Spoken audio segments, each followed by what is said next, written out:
And then you Hey, Buster. can judge from that. How's that? Good morning. We're here at my nursery in Visitation Valley, and today Thomas and I'd like to show you condensation and humidity in a greenhouse. It's first thing in the morning here, and on my particular greenhouse roofs, we've insulated the roof with a layer of polyethylene film, which is roughly 4 inches from the actual roof itself. And that's an insulation layer for heating purposes. It'll reduce our heating costs by about 40% if we were not to insulate versus insulating. But this interior layer collects condensation, and you could see this is, it's completely covered with moisture. And it's very important that the condensation does not drip on the plants. So here at the greenhouse, it runs all the way down and will drip. You can see the algae. It ends up dripping here rather than the plants. And in constructing these, when we reconstructed the greenhouse and put polycarbonate, the cross pieces, the purlins here, that where the polycarbonate is attached, the polycarbonate does not touch the wood. There are aluminum, they're like U pieces of aluminum that raise the polycarbonate off the wood, and the nail goes through the middle of it, and so that any condensation on the outer layer, the outside polycarbonate, will run from the peak all the way down to the gutter, and again, not drip on the plants. Had we not put the spacers, the water would run down, the condensation would run down, hit the piece of wood, and then drop directly onto the plants. And that would just cause fungal and bacterial problems. I'm not sure if Thomas shows our chief pest control officer, Buster, who's in charge of rat control, mice control, and he does a great job. He's on the prowl at the moment, but he's terrific. Thank you, Buster. Thank you, Tom. We're here to show you the under-the-bench misting system that I've installed at the nursery. And like much of the systems here at the greenhouse, it's very basic. It's not controlled by a computer. It's very simple. And these are the types of misting heads that are installed. And initially we used these brass fittings. This little saddle, you drill a hole into a PVC pipe, and the fitting screws into the saddle, and then this clips on, and then the water comes out, hits the head, and it creates a mist. Once these became no longer available on the market, we went to the Urban Farmer, which is a great resource, and they have all sorts of different watering and misting heads that will put out different volumes of water, and the plastic one really works quite well. So we've replaced, as the brass ones break, we replace them with these plastic ones. So it's a very simple system. The heads are installed about every 3 or 4 feet. They have about a 6-foot diameter spray, so 3 feet, 3-foot radius, and that's sufficient to thoroughly wet the floor under the benches to provide humidity in the greenhouse. And the system comes on during the daytime from 10 o'clock to 3 o'clock every hour for 2 minutes. So it'll come on, wet the floor, be off for an hour, come on again, and it provides humidity during the daytime when the temperature increases and the natural humidity of the greenhouse drops.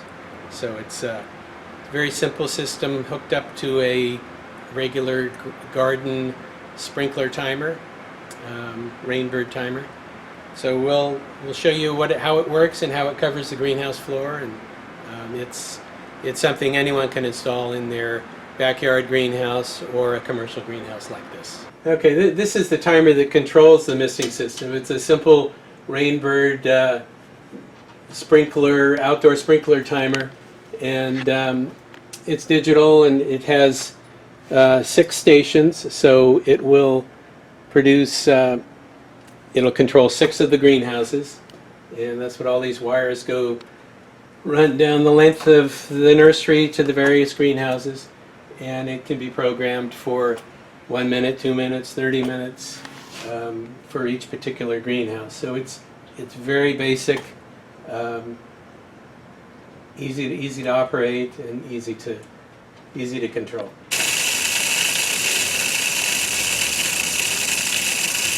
Okay, we've turned on the system, and Thomas is filming the solenoid valve, which opens electronically, providing water to the misting lines. And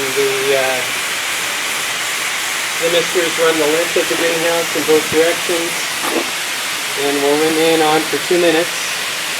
And that's enough to thoroughly. Thomas, you're going to get soaking wet. Yeah, won't be the first time. And some of the heads are clogged and need to be fixed, but pretty much you can see how it thoroughly wets the floor, providing humidity.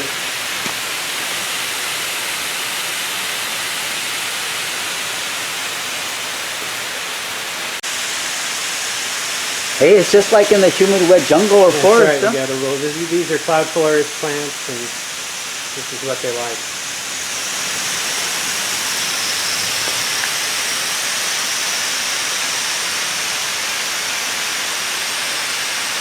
In the morning when the system comes on and the humidity is naturally high, it actually goes up into the atmosphere above the plants.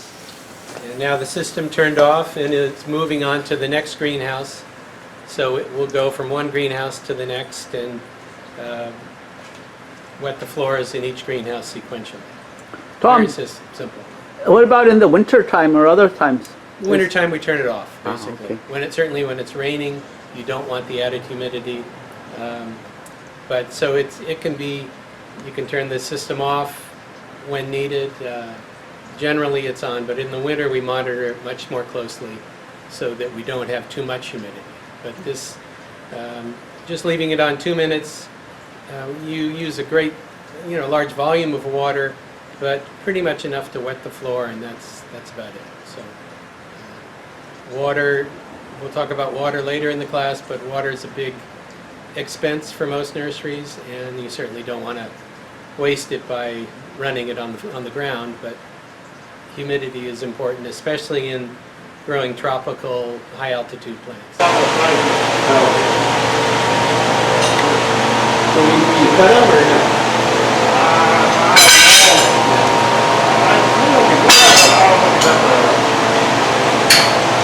Okay, good morning. We're here at City College, and we just wanted to give you an update on the progress of the poinsettias. These 2 plants here are the white and the red that were pinched about a month ago. And so these were, you can see the multiple leads that are developing. So, this one looks like it'll have 6 flowering bracts when it reaches maturity. And you can see as the plants mature, the leaves are getting larger, and will max out about this height. The other 2 plants we have here are the ones that were planted 10 days after these and were pinched roughly 2 weeks after these. So these were pinched about 10 days ago, and you can see the new lateral shoots have sprouted. Sun Moon has clipped off the leaves and left the petiole attached. And so these are developing nicely, and most likely the plan is for this batch of plants to mature and be ready for sale or distribution closer to Christmas time, and the first group should be ready right after Thanksgiving, the normal date which poinsettias are really beginning to be sold. So looks like we're on schedule here. There have been relatively few pest problems The peat moss media, the pro-mix that these are planted in, is sometimes prone to getting fungus gnats. They like the moist organic material to lay their eggs in. So these have been treated once with Natrol, which is sort of a biologic control for fungus gnats. And most recently, last week, we did notice a little bit of whitefly developing on the more mature plants. And so those will be treated with a systemic insecticide, which will be applied granularly to the surface of the soil, and then watered into the soil. The roots will absorb it and transport it into the leaves and kill the whitefly that typically sucks on the plant juices on the underside of the leaf. This is sort of a normal treatment for poinsettias, which are prone to getting whitefly. And usually an indication of whitefly, if you shake the plants, the whiteflies will fly out. And they're somewhat like aphids. I think they're related to aphids. But by jostling the plants, you see these tiny white insects fly out. And that's where they get the name whitefly. So anyway, everything seems to be progressing well. We'll give you an update as time goes by, but we seem to be on schedule. Look forward to it. Thank you, Tom. Hey, Buster. Good. All right. Thank you, Craig. You too. Bye-bye.